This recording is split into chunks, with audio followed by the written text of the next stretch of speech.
Hey, salut vous. Aujourd'hui je vous retrouve pour vous parler de mes séries du moment. Enfin plus précisément pour vous parler des séries que je kiffe en ce moment. Et on va aussi faire un point rapide sur les séries que j'adore, que je surkiffe, qui pour moi sont incontournables et méritent vraiment d'entrer dans votre listing des meilleures séries de tous les temps à regarder.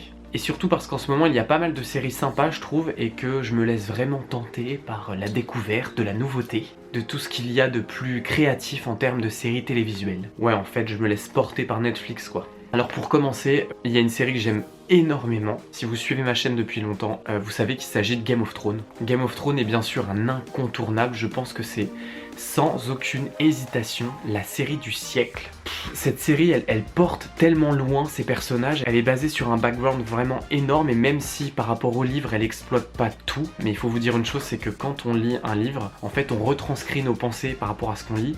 Et du coup on en a une image bien précise et c'est vrai qu'après quand on voit l'adaptation d'un réalisateur, bah c'est forcément différent de ce qu'on nous on imaginait. C'est pour ça qu'il faut avoir ce recul quand on va voir une œuvre qu'on aime particulièrement en livre et qu'on la voit adaptée sur grand écran ou petit écran pour pouvoir apprécier l'œuvre justement. En tout cas donc Game of Thrones arrive à sa 7ème saison et là ça va juste exploser dans tous les sens. Et je peux vous dire que rares sont les séries qui atteignent une 6ème saison et qui vous envoient la pâtée mais sévère comme Game of Thrones. Alors si vous n'êtes pas encore accro, foncez. Après il y en a une qui est vraiment marrante que j'ai découvert récemment et c'est la série Chewing Gum. Alors déjà le générique est plutôt marrant, c'est une série que j'ai vue sur Netflix. Je sais plus si c'est une production originale de Netflix mais en tout cas elle est assez rafraîchissante, assez marrante. C'est un peu comme Incredible Kimmy Schmidt. C'est un peu dans le même esprit, une série de 20 minutes. Je crois qu'il y a 10 épisodes. Et en fait ça suit le parcours d'une fille qui s'appelle Tracy, qui vit un peu dans une cité, je crois que c'est londonienne. Cette fille elle est un peu folle, elle a une certaine naïveté qu'on aime beaucoup. Elle a vraiment un cercle d'amis et familial complètement perché, tous plus fous les uns que les autres. Il lui arrive des histoires mais complètement barrées. Je crois qu'à un moment donné elle essaye de faire un plan à 3 avec une meuf pour faire plaisir à son copain, qui lui aussi est un peu retardé. Il se retrouve dans une chambre dégueulasse, la meuf elle a de l'herpès et tout. Enfin c'est juste ignoble. Et on se demande vraiment comment elle arrive à tomber dans des situations pareilles. Donc si vraiment vous aimez rigoler et vous avez envie d'un format court, laissez-vous tenter par Chewing Gum en tout cas. Ensuite, il y a la série iZombie. Je crois qu'on en est à la 3ème saison, si je dis pas de bêtises. Seulement, moi je l'ai découvert sur Netflix. Et j'ai énormément accroché à la première saison, je l'ai vu plusieurs fois. Je trouve que le générique est juste trop stylé, regardez ça.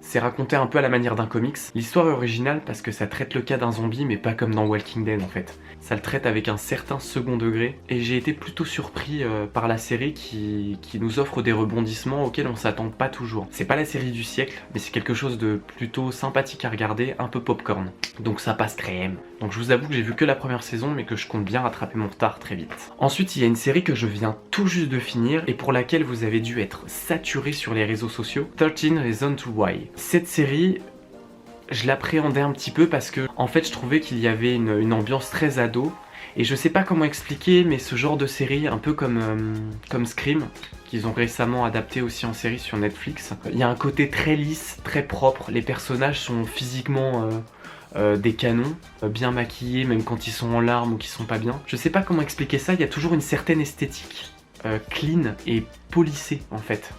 Même quand ils sont dans une situation de détresse ou alors quand ils sont censés être vraiment au plus mal. Et c'est un truc que j'aime pas du tout. En fait je sais pas si vous voyez de quel genre de série ou de film je parle, mais c'est ceux qui ont des faux décors derrière où vous avez deux personnages qui sont dans une forêt tropicale et vous voyez clairement que derrière c'est un décor avec un faux rocher en plastique et tout.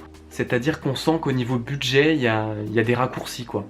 Donc ça fait un peu cheap. Je pensais que 13 Reasons Why c'était un peu la même chose. Donc je me disais pourquoi pas me laisser tenter par cette série. Il y a peut-être quelque chose qui va me faire accrocher. Et c'est vrai que le pitch de départ, une fille qui s'est suicidée et qui va expliquer pourquoi en 13 raisons. Donc clairement, je m'étais dit que ça allait être très survolé. Elle va vivre des trucs assez difficiles qui sont vraiment durs à encaisser. En regardant la série, on se rend compte qu'au début, elle est plutôt bien. C'est quand même quelqu'un qui est assez solide. Et en fait, petit à petit, elle va vivre plein de petites choses, plein de déceptions, jusqu'à arriver à des choses dans les derniers épisodes qui sont vraiment très dures à supporter pour l'être humain. Et on en arrive à l'acte final qui est vraiment glacial. froid parce qu'on vous épargne pas grand chose dans cette série, hein. C'est vraiment montré de façon assez brute. Et du coup, j'ai qu'un seul mot à dire pour cette série, c'est waouh! Bravo pour l'originalité Netflix, pour avoir laissé la créativité aux réalisateurs et aux comédiens, qui sont pourtant très jeunes et qui font du super boulot. Vraiment pour moi, énorme bonne surprise. Je vous la recommande particulièrement, cette série, elle est très crue, mais elle aborde des sujets qui devraient être traités plus souvent, et je pense même que cette série elle devrait être diffusée dans tous les lycées, dans tous les collèges, pour que tous les étudiants se rendent compte qu'il faut vraiment pas se tirer dans les pattes quand on est au bahut, et qu'il y a des gens qui sont plus fragiles que d'autres, et que parfois on a l'impression qu'on peut aller taquiner quelqu'un, on peut aller lui faire un petit coup de pute pour rigoler, pour faire rigoler les autres, mais parfois c'est pas le bon moment et pas la bonne personne pour le faire. Faites attention à ce que vous dites et à ce que vous faites. Vous pouvez faire énormément de mal à quelqu'un avec quelques mots, alors que vous n'avez pas forcément l'impression d'être trop dur. Vous allez vous dire « Ah mais moi je m'en remettrai, ah bah ça c'était rien, c'était que de la taquinerie ». Faites attention à la façon dont les autres perçoivent les choses, c'est important. Sinon il y a 2 séries que j'aimerais beaucoup voir et que je vais essayer de regarder, qui sont Monsieur Robot, qui traite d'un type en fait qui a un certain dégoût pour la société et qui l'exprime vraiment très bien. En tout cas j'ai vu le personnage principal parler et j'ai trouvé qu'il disait énormément de choses vraies sur la société actuelle, et j'ai l'impression que cette série elle va m'amener à beaucoup réfléchir. Moi qui suis blond et pas très intelligent, ce serait bien que je réfléchisse. Et en tout cas, le peu que j'en ai vu m'a donné envie de le regarder, donc si vous l'avez déjà vu, ou si vous en avez entendu des bons échos, faites-le moi part dans les commentaires. Et il y a une autre série qui s'appelle Viking, qui est dans le même esprit que Game of Thrones. J'ai vu pas mal de choses sur les réseaux sociaux sur cette série, qui me font dire qu'il peut y avoir quelque chose d'attrayant là-dedans, et peut-être qu'elle sera presque au niveau de Game of Thrones. Je dis presque parce que arriver à la cheville de Game of Thrones c'est déjà énorme. Alors l'atteindre, je demande à voir vraiment. N'hésitez pas à commenter, liker, partager comme d'habitude, et surtout comme je vous l'ai dit, donnez-moi votre avis dans les commentaires.